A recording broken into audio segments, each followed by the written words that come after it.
Since the Loki Season 2 premiere didn't really add much in the way of significant characters from the comics, as far as we know, and since I wasn't doing poorly explained comics when the first season dropped, I think it'd be a better use of time, for now at least, to talk about characters from the first season.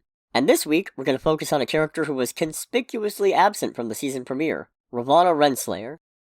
To recap what we know about the MCU Ravonna, prior to being recruited into the Time Variance Authority and working her way up from a hunter to a high-ranking judge, Ravonna was a teacher in contemporary times by the name of Rebecca Tormenette.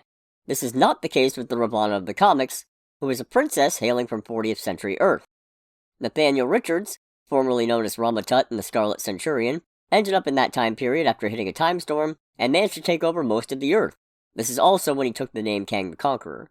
The one exception was Ravonna's kingdom, which he held off on attacking due to that oldest and most noble of reasons. He had the hots for her. And in the time-traveling conqueror equivalent of driving by slow in your fancy car to impress a lady, Kang brought the Avengers to the 40th century to defeat them, figuring that beating people from 1,000 years before he was born would make her fall in love with him somehow. They teamed up with Ravonna, Kang got mad, took over the kingdom, and tried to marry Ravonna by force, only for someone to try assassinating him at the wedding. But because this was comics in the 60s, by this point he succeeded in winning Ravonna's heart, and she took the hit for him, dying in the process.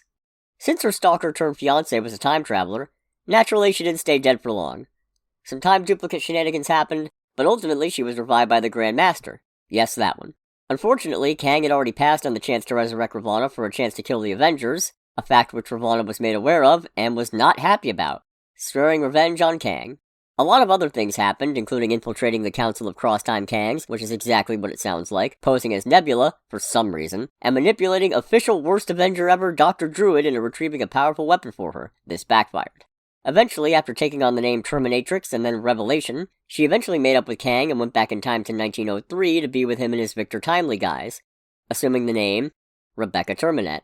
Also, she might be dead now? Not really sure, and I don't think anyone else is either. Anyways, the really interesting part is that, for once in the history of this series, Ravonna's love-hate relationship with Kang might actually be relevant. The Season 2 premiere of Loki revealed that Kang once ruled the TVA openly before covering it up and wiping the workers' memories, and dialogue recordings found by Loki indicate that he promised to lead with Ravonna, impressed by her ambition. We don't know what happened between them yet, but it wouldn't surprise me if Kang's arrogance and narcissism managed to fuck everything up between then and now. Or maybe her ambition exceeded his own? Guess we'll just have to find out as the season progresses. Next week, I don't know, maybe Mobius? No, I said Mobius!